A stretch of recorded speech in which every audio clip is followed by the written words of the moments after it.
So let's now go back to the venue where the president is going to be hosting SONA.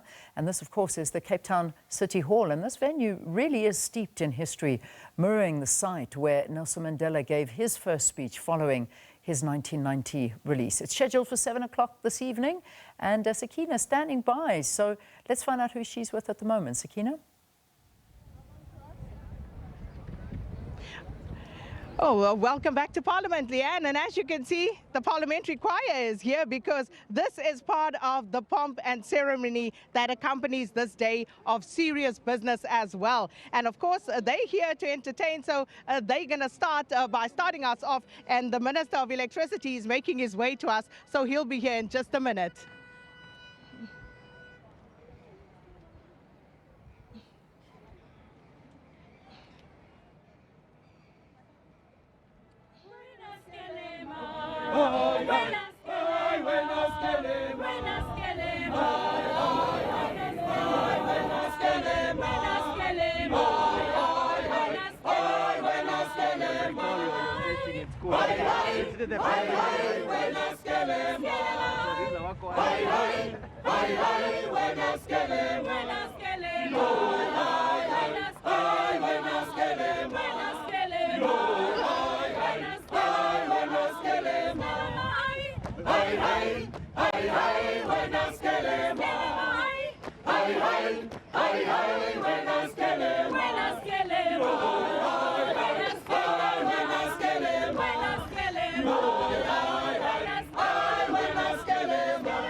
Well, thank you so much. What a welcome for you, the Minister of Electricity, because let there be light, and we have lights these days. It's an electric atmosphere. Yeah, you can feel the power surge there from the choir. But I'm happy to be here. Good morning, Sakina. Good morning, Minister. And of course, Minister Cyril Ramaphosa to talk to us here about some of the electricity challenges. And whilst it is said that we are over the worst, many South Africans are still going without electricity for various reasons. One of them being the cost of electricity, which is exorbitant in this country. Oh, I share that sentiment. Of course, as a minister, I will not join the chorus in complaining. Is to resolve the problem.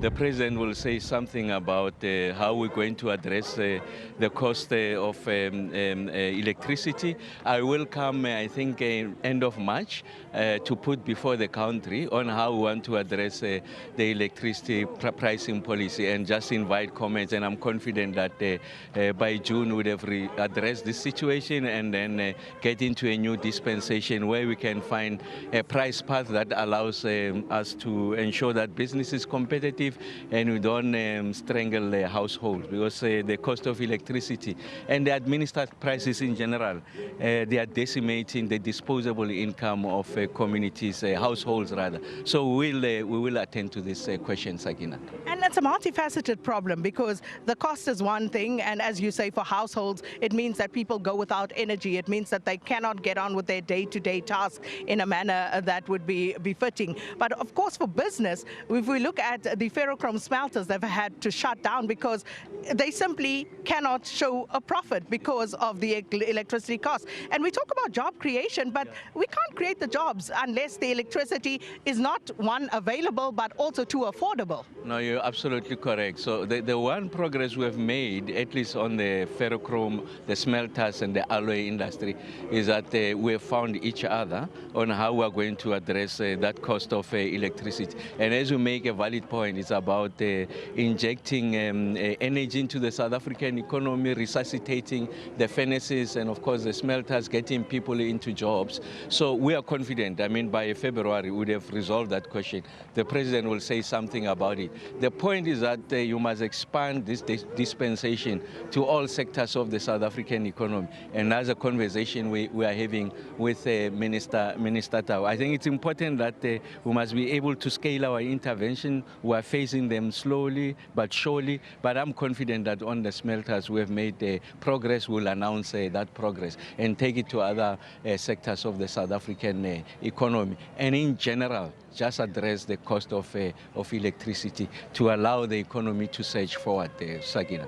And it has to be beyond lip service now because South Africans have suffered for a long time. That said, though, there's a lot of unhappiness from the side of business with regard to the unbundling process and the latest developments.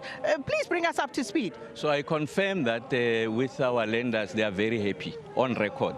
Because I think there's a misrepresentation in the general public. The second thing is that the transformation or the reform of the sector is proceeding. We have the wheeling framework, the issues of participation of traders, the issues of grid access. What has happened in the public domain recently is to reduce the reforms to the locus of where the assets are going to be located. That's not the end result of the unbundling or the reforms. The reforms are about the introduction of a transmission system operator who will allow transparency and competitiveness into the grid. That is in place. There's also representation around the appetite of private sector to invest in transmission. We've just run a process. There's significant appetite, oversubscribed. We have designed an instrument credit guarantee vehicle that will serve as a backstop to investment, and the investments are coming.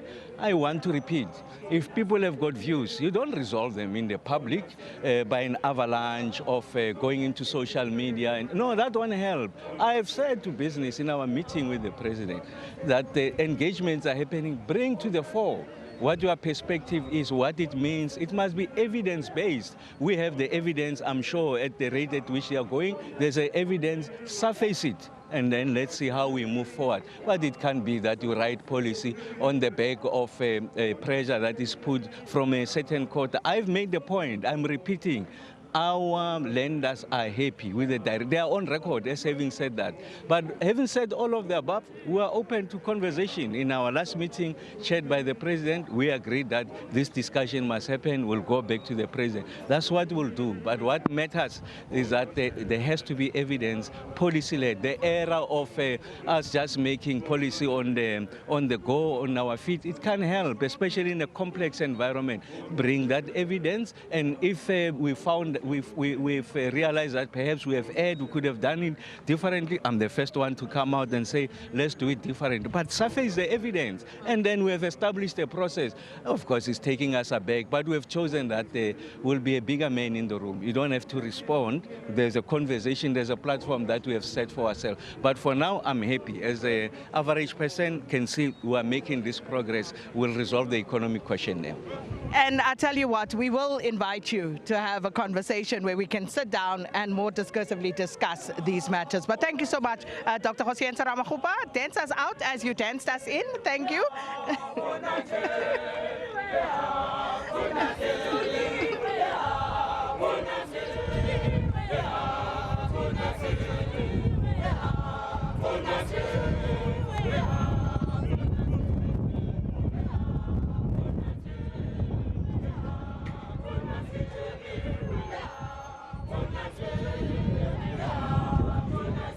So we moved then from the Minister of Electricity and the choir singing that they've been sent by, I don't know, the man in front of me right now, because this is, of course, his job as the secretary to this august institution. Mr. Xolile George, good morning. Good morning, Sakina. Good morning to all the SABC viewers. So it seems as though it's all systems go, but there are a few new things, like the marquee we see. The speaker did allude to that, speaking about that overflow area. So talk to us about some of the preparations that are new here.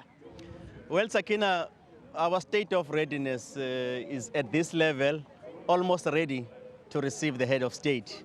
And these additional infrastructures that we have is to create a balance for the media houses to be well positioned to cover to every South African in every corner that this most important event where the head of state outlines the priorities for the year ahead to set the tone for the country, but also to account for what the commitments were in previous years. So we're quite happy as Parliament that we are well ready to deliver the most important moment for the country, for South Africans to see what their government is doing. We have made provisions not only for the media, for guests of members of Parliament, for the international community that always comes and creates our occasion, but for other heads of institutions of the state, as we know that the state has got the judiciary, the state has got the executive that will be talking today, And also members of parliament and legislatures and premiers, they are all here. So the entirety of the state machinery is all here. So parliament is playing host to that. So we've also provided,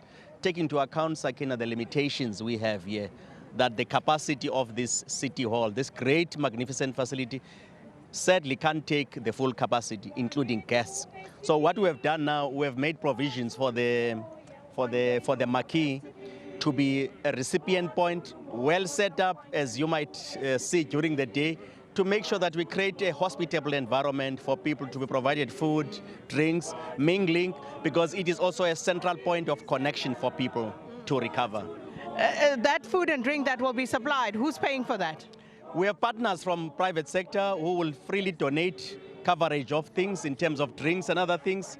And that provision is part of us collaborating with other players to make sure that we can offer a hospitable experience. So Parliament isn't actually paying for that, you've struck partnerships? Except for catering in certain areas where we have to contribute for members and so on. But the rest, other things are donated by private players. Right. And there you have it, Wangenu STP, Secretary to Parliament. There you go. You can dance us out.